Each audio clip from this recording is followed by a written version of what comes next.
ሰላም ጤና ይስጥልን ተመልካቾቻችን ከኢሳት ነጻ የህዝብ ሚዲያ ለጥር 26 2018 ዓ.ም ያዘጋጀናቸውን የቀን ዜናዎቻችን ይዘን ቀርበናል። ከዜናዎቹ ጋር ሙሉቀን ሰለሞን ነኝ።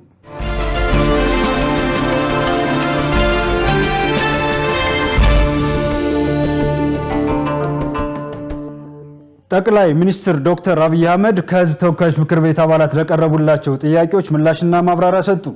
የምክር ቤቱ አባላት ማህበራዊ፣ ኢኮኖሚያዊ፣ ፖለቲካዊና ሌሎች ጉዳዮችን የተመለከቱ ጥያቄዎችን ያቀረቡ ሲሆን ጠቅላይ ሚኒስትሩም ለተነሱ ጥያቄዎች ምላሽና ማብራሪያ ሰጥተዋል። ተመልካቾቻችን የምክር ቤቱ አባላት ያነሷቸውን ጥያቄዎችና ጠቅላይ ሚኒስትሩ የሰጡትን መልስ በምሽት የዜና ወጃችን ይዘን ቀርባለን። የፋይዳ መታወቂያ ከካርድ ሌላ የመያዝ አማራጭ በጊዜያዊነት ተቋረጠ። የፋይዳን መታወቂያ ከካርድ ውጭ ባሉ ሌሎች የወረቀት አማራጮች መያዝ በጊዜያዊነት መቋረጡን የብሔራዊ መታወቂያ ፕሮግራም አስታውቋል። ፕሮግራሙን ባወጣው መግለጫ እንዳስታወቀው በየአካባቢው የሚገኙ የኢንተርኔትና የህትመት ቤቶች ጥራት በሌላቸው ካርዶች እያተሙ በመሆኑ የአንድን ግለሰብ ትክክለኛ ያልሆነ መረጃ በፎቶሾፕ እያስመሰሉ በመስራት የተለያዩ የማህበረሰብ ክፍሎችን እያጭበረበሩ ያሉ አታሚዎች በስፋት በመታየታቸውና ከከተማ ራቅ ብለው የሚኖሩና በቂ ግንዛቤ የሌላቸው ዜጎች ትክክለኛ ባልሆነ የካርድ ህትመት እየተታለሉ ገንዘብና ጊዜያቸውን ከመጭበርበራቸው ባሻገር የሚፈልጉትን አገልግሎት ማግኘት እንዳይችሉ እያደረገ በመሆኑ አገልግሎቱን በጊዜያዊነት ለማቋረጥ መገደዱን አስታውቋል። ስለሆነም ዜጎች የፋይዳ አማራጭ ሲፈልጉ ከፋይዳ አይዲ ሞባይል መተግበሪያ ላይ በቀላሉ ማግኘት እንዲችሉ የብሔራዊ መታወቂያ ፕሮግራም አመልክቷል። በሚቀጥሉት 3 ወራት ሁሉም የመንግስት አገልግሎቶች ወደ መሶብ የአንድ ማዕከል አገልግሎት እንደሚገቡ ተጠቆመ። የጠቅላይ ሚኒስትር ጽህፈት ቤት ኃላፊና የካቢኔ ጉዳዮች ሚኒስትር አለምፀሐይ ጳውሎስ እንደገለጹት በሚቀጥሉት 3 ወራት ሁሉም የመንግስት አገልግሎቶች ወደ መሶብ የአንድ ማዕከል አገልግሎት ይገባሉ። ሚኒስትሯ ለጠቅላይ ሚኒስትር ተጠሪ የሆኑ አስፈጻሚ ተቋማት የ2018 በጀት ዓመት የግማሽ ዓመት አፈጻጸም ግምገማ ባካሄደበት መድረክ ላይ እንደተናገሩት በፌዴራል ተቋማት የሚሰጡትን አገልግሎቶች ወደ መሶብ የአንድ ማዕከል አገልግሎት የማስገባት ስራ እየተሰራ ነው።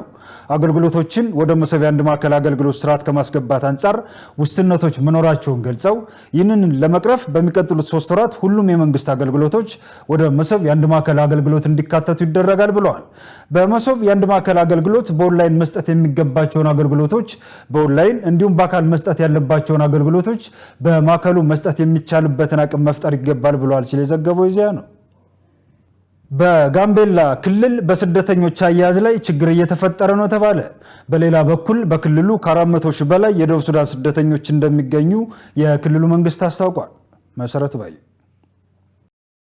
የጋምቤላ ክልል መንግስት ኮሚኒኬሽን ጽህፈት ቤት ኃላፊ ኡጅሉ ጊሎ ከ400 ሺህ በላይ የሚሆኑ የደቡብ ሱዳን ስደተኞች በጋምቤላ ክልል እንደሚገኙ ገልጸዋል። በክልሉ የስደተኞች አያያዝ ላይ ክፍተት በመኖሩ ከነዋሪዎች ጋር ተቀላቅለው እየኖሩ በመሆኑ ችግሮች እየተፈጠረ ነው ብለዋል። እነዚህንና መሰል ከስደተኞች ጋር የተያያዙትን ችግሮች ለመቅረፍ የክልሉ መንግስት ከተለያዩ አካላት ጋር ውይይት እያደረገ መሆኑን ተናግረዋል። አሁን ኤግዛክትሊ በአገር ደረጃ ሁሉ ጊዜ ከ400 ሺህ በላይ ገደማን ኤግዛክትሊ ነበሩን እየጨመረም ከዛም በተለያዩ ግጭቶች ደቡብ ሱዳን አካባቢ ስለምናዋስን የሚገቡም አሉ። ግን መነሻ የምናደርገው በተለይ አራስ የሚሰጠን ከ400 ሺህ በላይ ስደተኞች እንደሚገኙ በክልላችን ክልሉ መንግስት ያደረገው ያው በተለይ ከዩኒቸር ከፍተኛ ዳይሬክተሮች ጋር ከክልሉ መንግስት ከፍተኛ አመራሮች ጋር ውይይትም የተደረገበት ሁኔታ ነው ያለ። በተለይ አሁን እንደ ችግር የተፈጠረ ያለበት ሁኔታ አያያዛቸው ነው። ዝም ብሎ ኖርማሊ እንደሌላ ሀገር አያያዝ ሁኔታ ላይ ትንሽ ችግርም ገጥሞናል ማለት ነው። ተበትኖ ኦልሞስት ከነዋሪዎች ጋር የሚቀላቀሉበት ሁኔታ ነው ያለ። አንዳንድ የዚህ ግጭት በደንብ የሚያቀጣጥለው ነገሮች ቢኖር እንደነዛ እንቅስቃሴ ሲደመሩበት ለስደተኞች ይደረግ የነበረው ድጋፍ እየቀነሰ በመምጣቱ በስደተኞች ላይ ተጽዕኖ ፈጥሯል ያሉት የኮሚኒኬሽን ጽህፈት ቤት ኃላፊው ጉዳዩ እንደ ሀገር አሳሳቢ በመሆኑ የፌዴራል መንግስት በጉዳዩ ላይ ከሚመለከታቸው አካላት ጋር ተነጋግሮ መፍትሄ ማምጣት ይኖርበታል ብለዋል።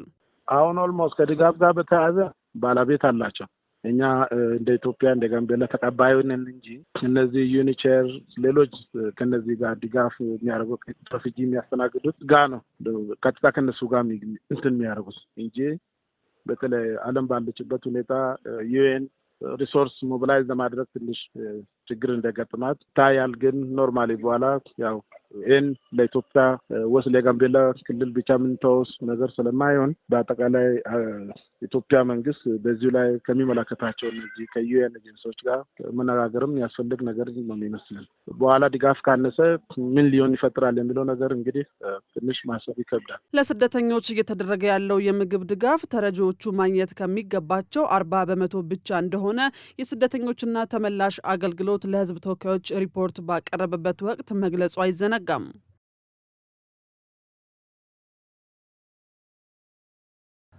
ተመልካቾቻችን ከኢሳት ነጻ የህዝብ ሚዲያ ለሰዓቱ የሚተላለፉላችሁ ዜናዎቻችን እንደቀጠሉ ናቸው። ወደ ውጭ ዜና እንሻገር።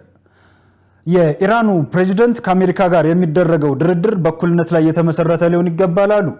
በሌላ በኩል ቱርክ ሁለቱን ሀገራት ለማደራደር እየጣረች እንደሆነ ተገልጿል። ሸሪፍ ኢማም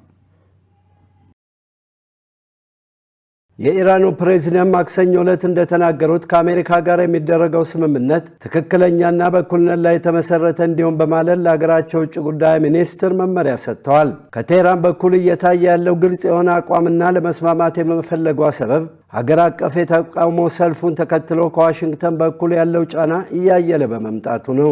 ይህ አባባል ለለውጥ ፈላጊው ፕሬዝዳንት ማሱድ ፔሽሽኪያን በሀገራቸው ለሳምንታት ሲካሄድ በነበረው የተቃውሞ ሰልፍ ምክንያት ኢራናውያንን ሲያስጠነቅቁና ችግሩን መቆጣጠር አለመቻላቸው ሲነገር ነበር። ከዚህ ባለፈም የሚያሳየው ነገር ቢኖር ፕሬዝዳንቱ ከመንፈሳዊ መሪ አያቶላ አሊ ኾሜኒ የይሁንታ ፈቃድ አግኝተዋል የሚል ነው።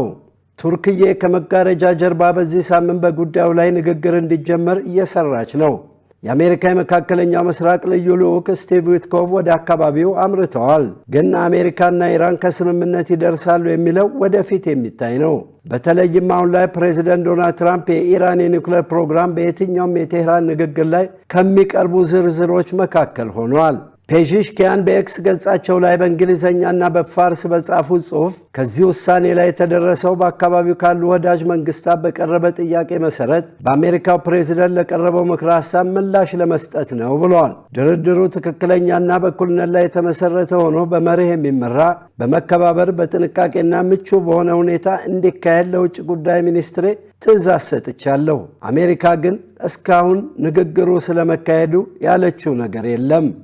ሰኞ ዕለት የመንፈሳዊ መሪ ከፍተኛ አማካሪ የሆኑት አሊ ሻምካኒ በሰጡት አስተያየት ንግግሩ በመጀመሪያ ላይ ቀጥተኛ አይሆንም። በመሆኑም በመጀመሪያ ላይ ቀጥተኛ ያልሆነ ንግግር ይደረግና ስምምነት ላይ የሚደረስ ከሆነ ቀጥሎ ወደ ቀጥተኛ ንግግር ይገባል ብለዋል።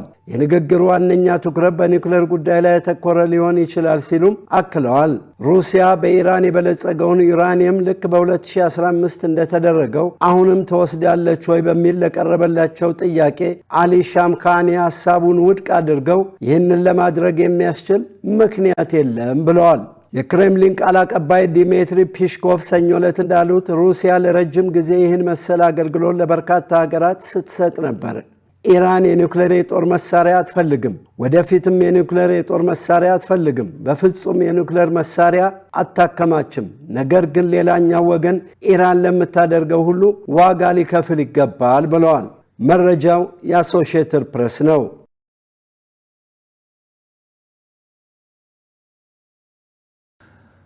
ተመልካቾቻችን ከኢሳት ነጻ የህዝብ ሚዲያ ለሰዓቱ ያዘጋጀናቸው ዜናዎቻችን የተከታተላችኋቸውን መስሉ ነበር። ከዜናዎቹ ጋር ሙልቀን ሰለሞን አብራችሁ ቆየው። መልካም ጊዜ ይሁንላችሁ።